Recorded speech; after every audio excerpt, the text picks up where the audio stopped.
Ladies and gentlemen, welcome to a brand new edition of Pod by the BAE. We got the full crew here tonight because, folks, we got renderings. Oh my gosh. Render? Y'all hurt in your head. I hardly know her. Sorry. Look at that beauty. Beautiful. This one, right? So many palm trees in the end zone.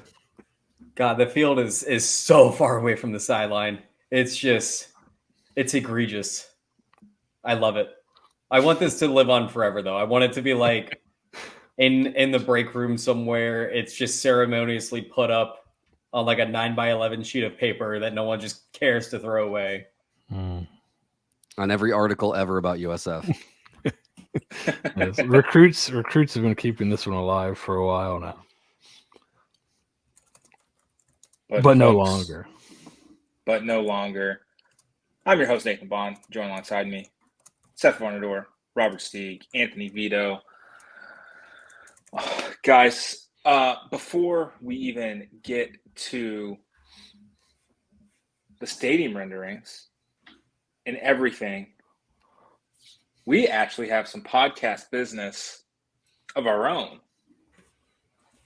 Oh, baby. So, as we have discussed ad nauseum, if you join the Patreon, if you join the Discord, there are perks and benefits to doing so. $5 a month gets you a pretty awesome insider chat with USF football, recruiting, non-football things. And inside note, if you were an insider on Friday night, you heard that there was a really talented tight end on campus for an official visit. Then word comes out Saturday afternoon. Hey, guess who's on campus for a visit? You would have known that. Also, you would have known the stadium was going to be pushed back until 2027. Thumbs the brakes, but you would have known ahead of time. You would have been able to tamper your expectations a little bit. But $10, you get a bunch of inside info, a lot of film rooms, everything, all of the fun things that we do, the Ponderosa podcast, all of it. A lot of advanced stats stuff. Advanced stats out the yin-yang. But for our beloved $25 a month tier, you get everything, plus some super insider stuff. And we reached out to you about 2 months ago asking for your shirt size and your address because, ladies and gentlemen, we've got merch. Anthony Vito, show the people what they're getting. This is your quarterly exclusive merch. Thank you for your patronage. Oh, Jesus, don't drop it. It's too hot. It's too Look at this. looking. Beautiful. You got the sun, you got the tree, the Bay Area Examiner, established 2023. You get a piece of this for the low price of free. We're giving it to you for free, all you Illuminati folks. But wait, there's more, Nate. Okay. Oh, is I supposed to add on to this? Yeah. Well, typically when someone says, wait, there's more, they actually keep talking. It was but wait, there's more, comma, Nate. Here's the handoff. We also have shirts for sale. And if you are a Patreon subscriber, you'll be getting them at a discount. And then everybody else, you're gonna pay for them. Hopefully. Full price.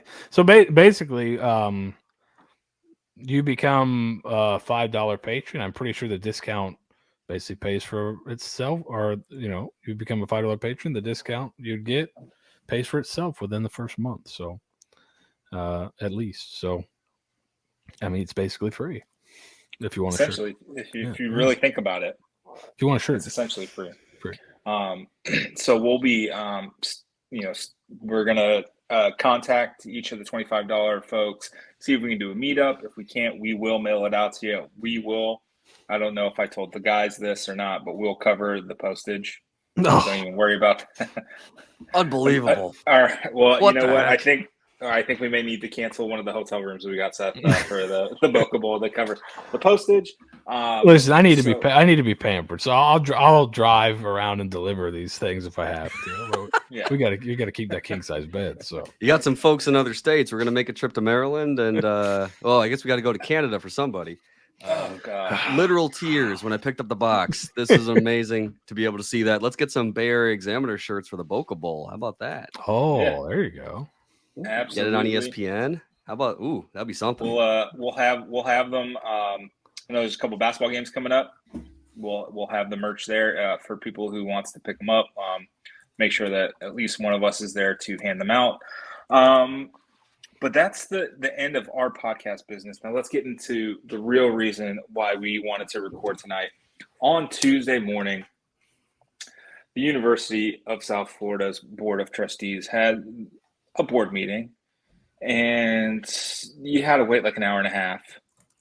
But finally, President Raylaw got her bonus. So kudos to her. When do we get our bonuses, Nate? I'm just kidding. Ooh, see the way our bank account's set up. What do you think the T-shirt is? Merry Christmas. Fair enough. Merry Christmas. The University of South Florida released some renderings. There's been some updates. Seth, show the people, the YouTube audience. Where do we want to? Which one do we want to start with? Or at least just the Marvel.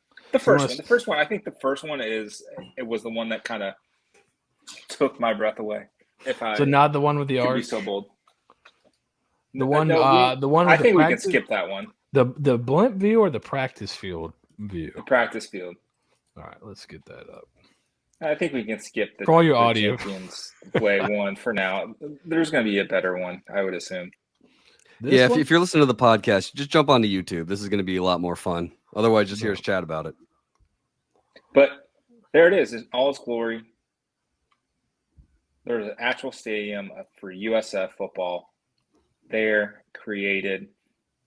As we kind of just talk about and just marvel at the picture, right?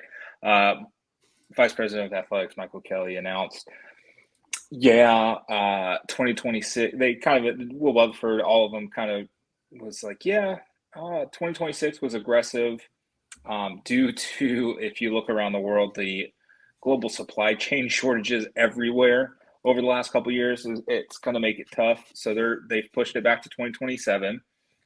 But with the performance facility, the football operations side, still on schedule to open in 2026, which is basically that lower part. If you're watching on YouTube, the lower part of that, which is going to be awesome to see. We'll have some more updates around the spring game, and then groundbreaking in the fall of 2024. And then they're hoping to be ready September. They open September 4th versus Louisville in 2027. That's their first home game. It wouldn't be the first time USF's, started a season at a different stadium and ended a season at their new stadium. That happened in 1998 when they transitioned from Houlihan Stadium to Ray J. So that's not the biggest issue. I think making sure that the football ops side and the event coordination of it all works is the best plan forward. We knew, Steeg, and you know a little bit more about this. We knew that they were being very, very thorough with everything. And I know I've talked to a few people kind of during the process and asked them, early in the football season, hey, when are we going to see your renderings? Like, they're not ready yet. It's just literally not ready yet. We're still working on sun studies. We're still working on the wind studies. We got to figure out everything. And it's kind of come to fruition here. They've wrapped up the rendering portion, all the studies, and this is what we get. Fireworks and all. In all of its nighttime glory as well. Yeah, I mean, it was. They said it from the get go, right? They're going to build it and they're going to build it the right way, and they're not going to rush it. They're not going to cut corners on it. They're going to listen to every single concern that anyone has about the stadium, anything that they want in it, the wish list, and then of course, this is completely different from what you'll see kind of around the country when you look at the renovations that were happening at, say, like the Bills or, the Miami Dolphins renovations that they did there. I think every single time a new team put out a renovation rendering of their current existing stadium, you have to understand these are two very different things. USF has to worry about what the structure looks like, what the waste management is going to look like, how many elevators, where they're going to put elevators in the stadium, how they're going to deal with concessions, how they're going to deal with, getting people in and out, and then the logistical things of parking. Like, there's a whole lot that this group had to look through and decide on and work with Populous, who Populous has worked on hundreds of thousands of stadiums in the past, but they wanted something unique. They wanted something tailor-made to what USF and the community wanted. So of course, you can go and buy a car off the lot and get the one that's just regular wheels and the regular package, or you can get one that was tailor-made for you. And they clearly from the get-go said they wanted the one that was going to be tailor-made for USF. And that's what we're getting here. I mean, there's unique design elements specifically named by the USF fans who've said, we want this style. We want a dedicated student section. We want a dedicated student socialization session. We want, home stands to be in the shade. We want X and Y and Z, and ask for all of these things. And they pretty much delivered on 99% of it. I think the only thing that didn't end up making the cut on this initial rendering is a larger overhang. But then they said, we're building it in case we're going to do that later on, and then add more seats as well. So, we got exactly what we've been asking for. We just had to be patient for it.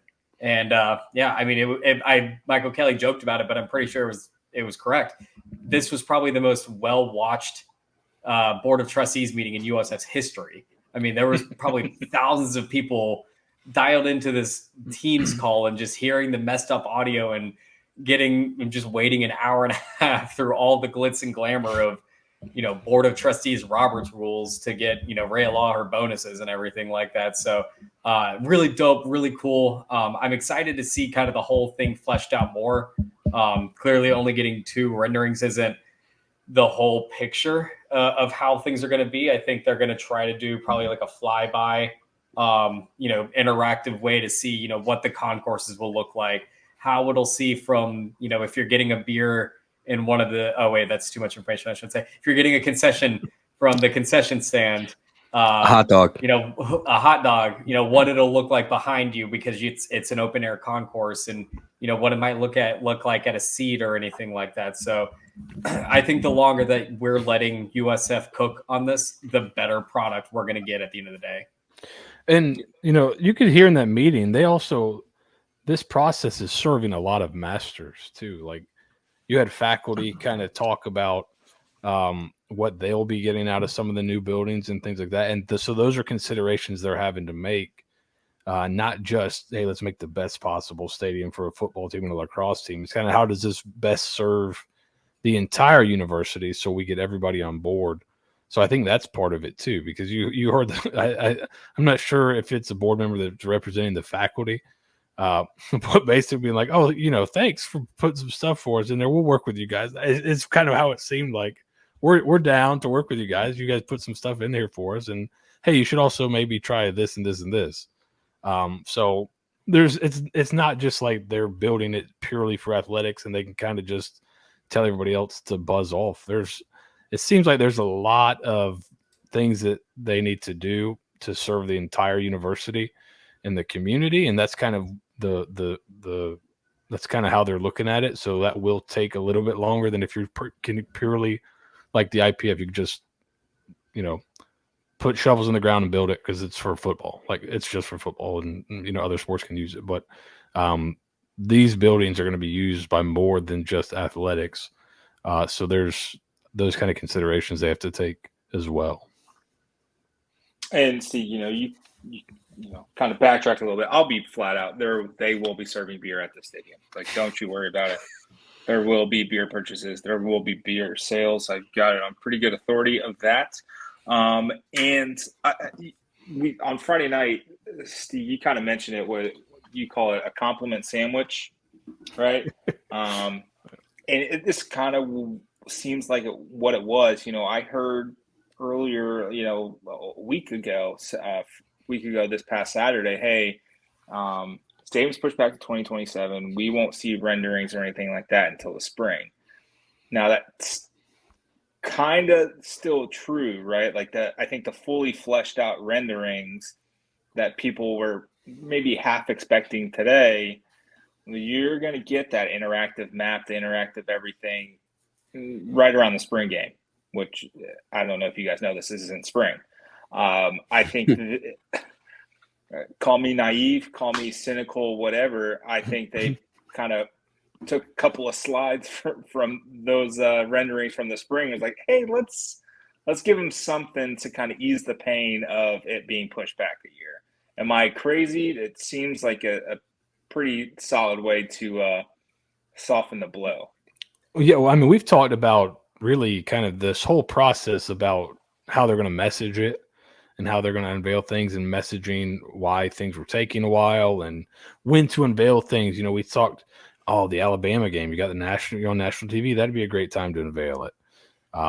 Homecoming. Hey, everybody's back. Homecoming. That'd be a great time. Oh, bowl season. That'd be a great time to unveil it. So we've talked kind of about the opportune time to release information. And then once you got, I know when you told me that bit of information at the Charlotte game, it was a big oof. Like, because that was just, it felt like you're very close to getting something. And that felt like, man, that's really going to push it out where you're on the brink of it being almost too long. So I thought this was a really smart way to, as Steve said, compliment sandwich it, right? Bad news sandwich it. Like, hey, the stadium, it's going good. It's not going to be for a while, but here's some pictures. Like I thought it was very well managed, because if they just came out and said, yeah, it's going great. Also announced like the fundraising part is another really big part and a really important piece that I think that was talked about today. But then if you ended with, and we're pushing it back a year. It's like, and Andy's birthday's been moved up to today. Anyway, fine for moving, buddy. Yeah, it would have been, there would have been a Twitter riot. So good on them for anticipating that and putting something out, because I think this is just enough to satiate people. And you also give them kind of a timeline of when the next thing's coming, because that's, I think, the other part of it that's people have had some issues with. You're kind of up in the air and you keep thinking, oh, this is going to be it. This would be a perfect moment. This would be a perfect moment. Okay, not that one. This next one. So now that you have a timeline, I think that'll be helpful. But this is, didn't get crazy amount of detail, but enough that you can start thinking through it and looking at it and saying, okay, this looks like that, and this could be that. And then there's also time, I think, for people to still voice input too, which is good. Most importantly, get people talking about it. I haven't seen anything negative outside of just the random outsider fan about what they've seen. I think this is exactly what people wanted to see. And I understand it probably came at a moment of, hey, we should, compliment sandwich this. We should just kind of throw some slides in there. But I mean, this is also kind of capitalizing on bowl season, doing a bowl game. Here's the forward momentum. Now look at this thing. And it also shows what you're complimenting with the academic side as well, with, getting the brewing arts involved and getting hospitality involved, it looks like, and everything else that's also going to be a part of it, including lacrosse. It's not just like, here's a football stadium. It's super secret, and we're not going to tell you how we're going to pay for it and any of that. Or, we're going to give information that's sparsely informative to the masses. This is really, that's there. And now it's something that people can talk about. And then you get to lead into the spring where you get that interactive map and you get a little more information based on, people are talking about the horns on the, student section. That's like, oh, look at that. That's so cool and unique. And it's like, it's a little thing in this tiny rendering, but it got what the people wanted. And all the people who were complaining, I haven't seen complain any further. So it's nice to be able to finally point to this as more forward momentum, as the greater college football world is kind of churning right now to Also, see what happens next. right before early signing day, so that gives you a little bit something more. I'm sure they're already kind of pitching this, but I saw somebody comment that a lot of the recruits are talking about it. A lot of guys that are committed were talking about it. And this will, I mean, I'm pretty certain these pictures will show up on the bowl telecast as well. Probably. I mean, this will be everywhere from now until probably the spring game, and then that'll be everywhere. They'll put up a QR code or the web link that goes straight to the Masters facilities plan, because the most amazing part about all this, and not to take away anything from the stadium, is that this is a part of a massive overhaul in that region of campus for athletics. Like above all, I mean, this is the crown jewel of this overhaul that Michael Kelly and company are working towards right now. But like this, the outreach of the community that's happening, as well as all the changes that are happening within the baseball program, the softball facilities, the soccer stadium, adding lacrosse, getting lacrosse their dedicated section, the redo of the tennis facilities. There's a whole lot of things that are continuing to happen in that corner of campus. And then today during the Bull Speed Ahead, which, Derek, if you're listening to this, we have to rebrand this. That has to change. We have to come up with a new name for the podcast that you do with Michael Kelly. But he mentioned that this is part of a whole campus-wide initiative that's spread throughout not just the football and lacrosse stadium technically, but like what they're doing at the intramural fields, what's happening at housing, and there's a lot of steps that are happening. There's a lot of things that need to be considered, and so if they do go dark for like 2 to 3 months, it's not that they're not working on it. It's that there's a lot to consider. Like I know off of firsthand account that they're still trying to figure out how they're going to man the traffic around campus while they're also building the stadium. And then once the stadium is built, how they're going to deal with post-game day, pre-game day, all that stuff, traffic, because there's so many details that affect the greater campus-wide initiative. But, then at that point, it's up to these colleges of business and colleges of arts and colleges of engineering and everything to say, hey, former students, we're hosting a tailgate, park by us, we'll have food and everything like that. Like there's this huge campus-wide initiative that you can see from top to bottom. They all see the importance of this. Of course, there are concerns about the budget, what can actually be brought to the table from this. But I think overall you're getting at least 99% buy-in from every major stakeholder that deals with the University of South Florida, which is incredible. I think the only people that don't like it are the people that probably live like on Magnolia there. They're probably like, oh shit, like the bright lights and fireworks, like I'm not going to bed it. I mean, the condos across from 50th, I'm still curious what happens there, but I mean, still plenty of time to figure that part out. And Seth, you mentioned the gifts. There was a $6 million gift announced basically from the USF Federal Credit Union, which brings their total, so their goal for the stadium project was $50 million.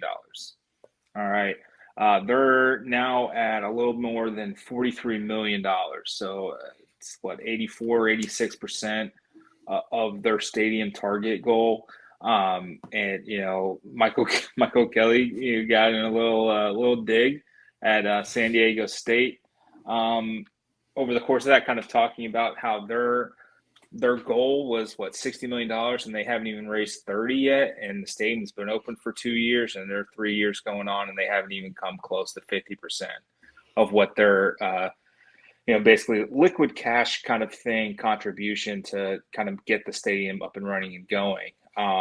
So it's a really fantastic step in the right direction. So shout out the USF Federal Credit Union, the USF Federal Credit Union Champions Way, which, Seth, you've been on this for months since they've talked about it, like a Grove-like atmosphere, like a la, Ole Miss, as your entrance into the stadium, and it seems like that's kind of what they're going to be doing here. Yeah, so it looks like there's opportunities along that Champions Way because they have it's hard to see here on the beautiful rendering of the Champions Way, but there are tents and things like that along the side. But in the other picture we got, there was definitely like a tailgating area where it was kind of just right next to the stadium, like a tent city type thing in a good way. But the Grove is like they do the Champions Walk through the Grove, but the Grove is awesome. I've been there a couple times on game days. It's a really, really cool atmosphere. The tradition of it is really cool. I mean, you've got families that have been in the same spot in the Grove for like generations, and it's just like you got to get there and get your spot. But they've been in the same spot for generations. That kind of stuff is really cool. And I think it would be somewhat unique in the state of Florida to have a spot like that near the stadium. Around Florida and Florida State, I think it's all kind of parking lot-ish for the most part. There's some spots where there's some Florida's, they're both on campus, so you have some spot where you get trees and things like that, but not like the big, almost like park-like setting of the Grove. So that would be really, really cool, and it would be unique, I think, in the state, and it would add some more character to what I think is probably a difficulty when you have a new stadium is like character and tradition, because it's brand new. But that would add something really cool, I think, and especially because I think that's part of the plan. So they have that in mind. They talked about kind of a trail, almost like a nature trail, walking up through one side of the stadium. From the blimp picture, it looks like that whole area near that is kind of going to be a big tailgating spot, and it could be a lot of fun and a really cool way to use that space on Saturdays. Yeah, and so obviously the outside of the renderings, maybe the biggest kind of gripe I've heard today, the east-west of it all. So obviously the stadium, the field's east-west orientation, and that can cause issues on the field. I don't know if you guys know how the sun rises and sets, but it is also east-west, right? Rise in the east, sets in the west. I'm pretty sure that's how that works. Sunrise, sunset. Sorry. Right. So I get it. It can. There's definite potential for muff punts and dropped balls if you're throwing into the sun. I completely get it.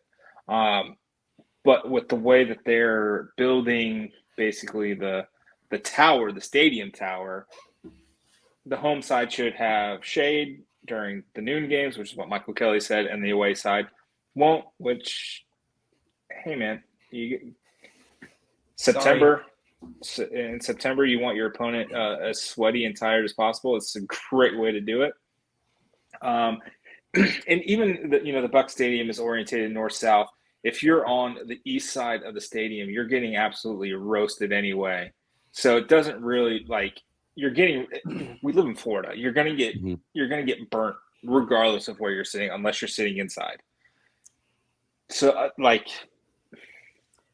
those concerns aren't valid to me because it's not like you could just get rid of the sun. Like, it's not like USF was given a checkbox of things. Have we tried? But what if get rid of sun? And it's like, nah. What's the fundraising goal for getting rid of the sun? But perhaps if they did Armageddon crew up to, right? If they did north-south, if they did north-northeast to south-southwest, like whatever orientation, something is going to be in the sun. Like it is impossible. And for the players, because I saw someone go on a really long rant on message boards about how players aren't going to be able to see properly because of how it is. Like if they're driving towards the end of the game and they're driving towards the sun, like that might affect, whatever. these kids are from Florida. Do you, honest to God, think that they have not been in a similar situation where at high school where there is no shade and there is no covering at all, that they have not played in the sun before? Like, even the Miami Dolphins have to deal with it. Like, it literally just happened last week. Like, Tyreek Hill on like an 80-yard bomb had to readjust because of the sun. It happens. That's where you get those It's really okay. cool visors, you know? Exactly. Get Oakley involved. Yeah, And it I'm more becomes worried about the "Come to the Bay" sticker on their visor. Right. The sun. I mean, how, it's the Wonder Bread. I mean, logo, I actually. do love Fig Newtons. So it's dangerous, but I do love Fig Newtons. But it's not a valid concern. I'd rather them build this in a way that, because to me at least, this Champions Walkway is going to lead directly to the locker room. The locker room is probably going to be right kind of there. Like, there's a whole reason why they did this east-west. They've done the sun studies. They've had professionals. Populous is a well-respected brand. Whatever construction firm they end up getting is going to be very, have a lot of say in this as well. But like, they thought about it, and they came through every.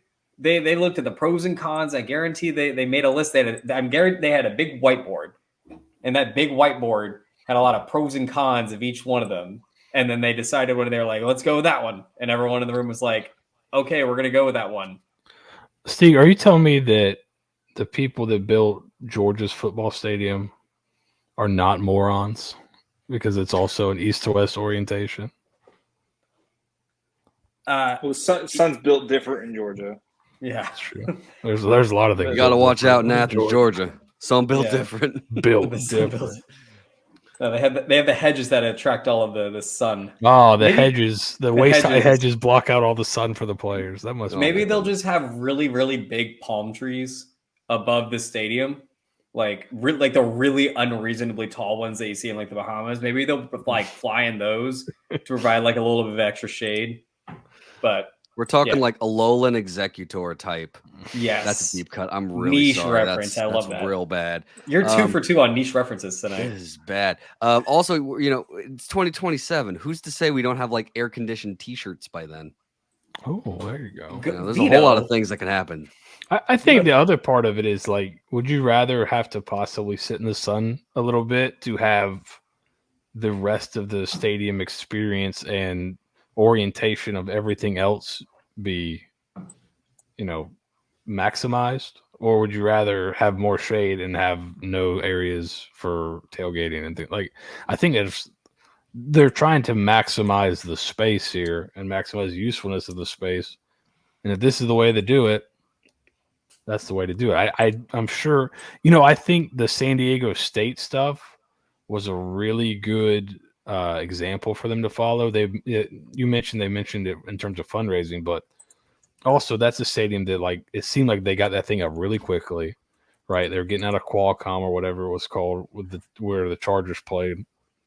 They wanted their own stadium. They got it built really quick, and then like people were passing out because there was no shade. Like they didn't do any studies to see where what areas.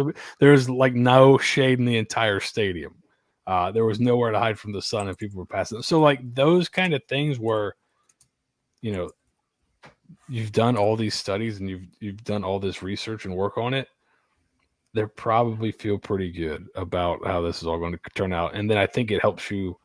I can throw up. We haven't talked about this one yet, but like, yeah. From a space standpoint, when they brought this up, this made sense. I was still very not concerned, but just confused how it was all going to fit. And I mean, I know it's one of those things. It's like we're just a bunch of guys, just like, oh, how's this going to work? And there's civil designers who are like, listen, dumbass, we do this for a living. But like when it was like, East West makes so much more sense. And you're right, you can walk right into it.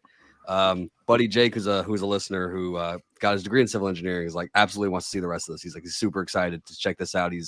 I mean, for us, like we're stoked to be able to see this. As you talk about traffic patterns, I'm like, buddy, it might be faster for me to walk home, but it's one of those things where I mean, watching this process is going to be really cool too. Once they put that shovel in the dirt and just see how this all works itself up and see what they end up doing. And I mean, the neat thing is, this is a space that then you can go ahead and you're going to bring in concerts. They say they have the Vintage Sports Group, or that's going to go ahead and bring in that. You could possibly do your bull stock here. There's a lot of the possibilities are endless once the facility is here and facilitating it's part of the excitement. I know we got to wait until 2027, but this is perfect. I think this is great.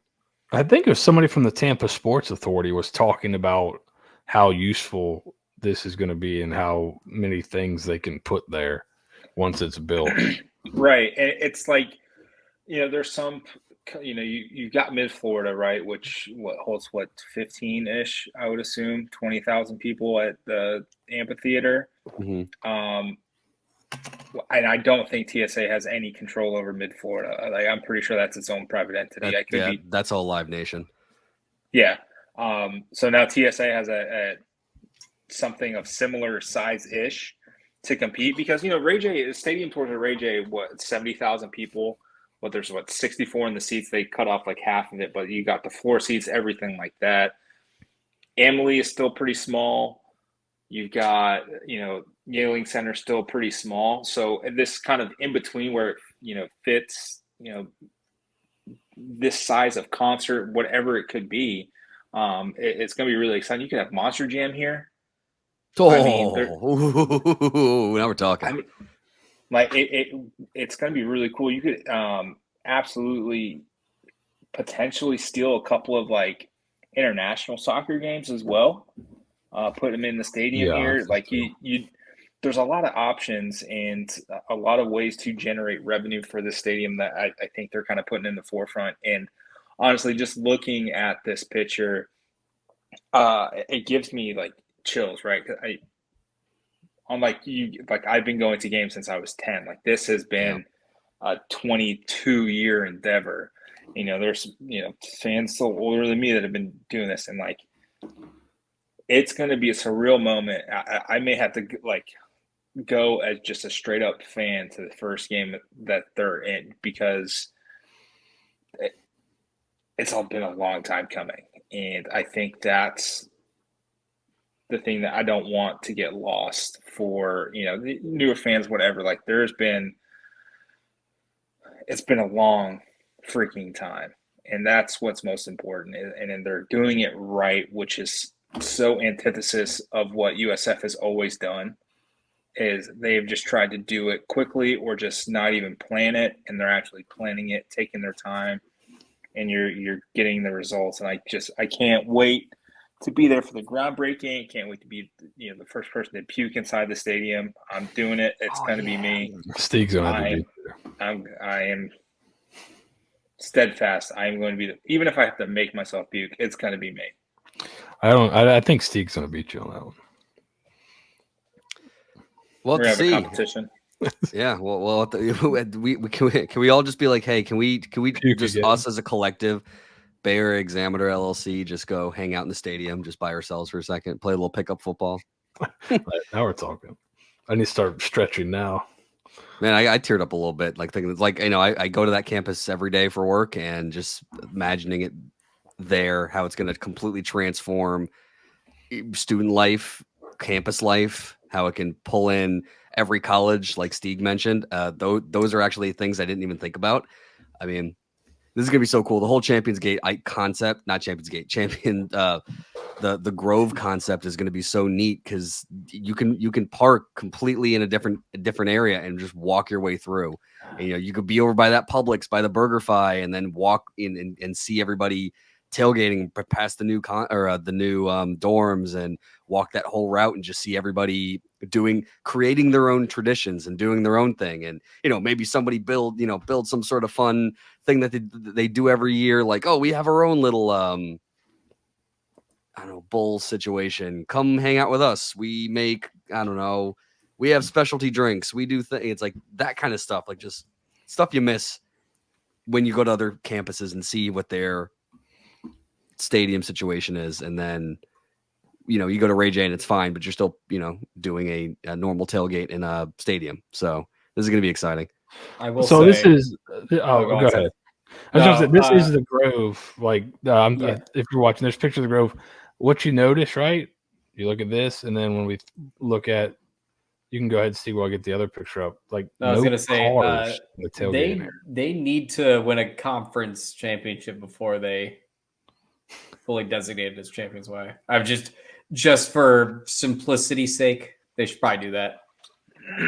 Well, If I were international bowl champions way, Right. last Birmingham Bowl last champion one. ways. Papa Two-time. John's Bowl Champions Way 3-time. 3-time. Oh, is it 3-time? Birmingham Bowl. Oh my Yeah. good God! Wait, Jesus. AAC East co-division champion. Volleyball champion. 2015, not What's the 20. You know, I was thinking about this. Would it be funny if like lacrosse like comes out on fire and wins Yeah, like a conference there you championship go. year one?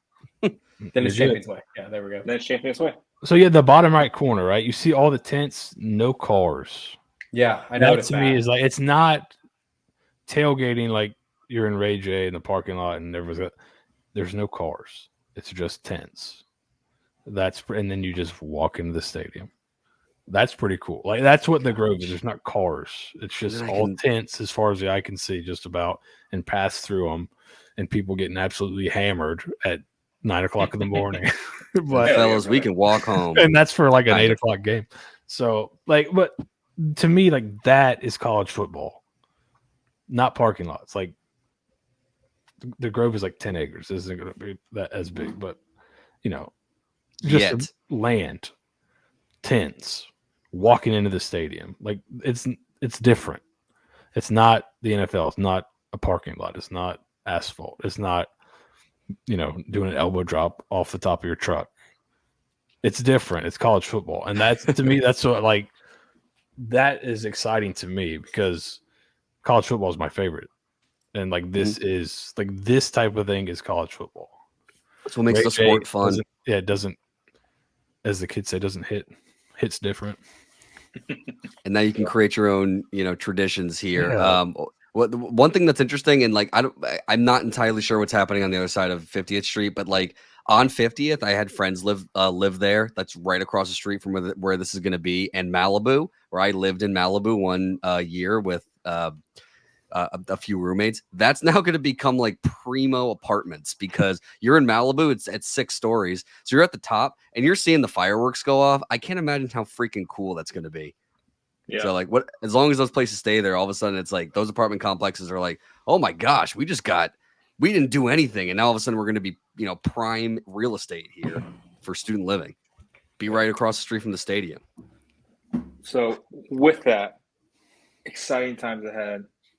We will reach out to our $25 subscribers and figure out best way to meet up with you to get your free shirt. And then we will also post the pricing structure inside Discord, on Twitter, basically everywhere, and how you can pay us for shirts and support them. Wear them proudly. There was a lot of hard work going into this. This was like a labor of love to get this shirt designed and actually created. So shout out Vito for being the middleman for figuring all that out. They're very comfy shirts. They run a little big, which is really nice. They're stretchy. They're very comfy. I didn't wear it just for the bit, but otherwise I'm going to be wearing this all the time now. So there We got some other stuff coming too. What was that? Wow.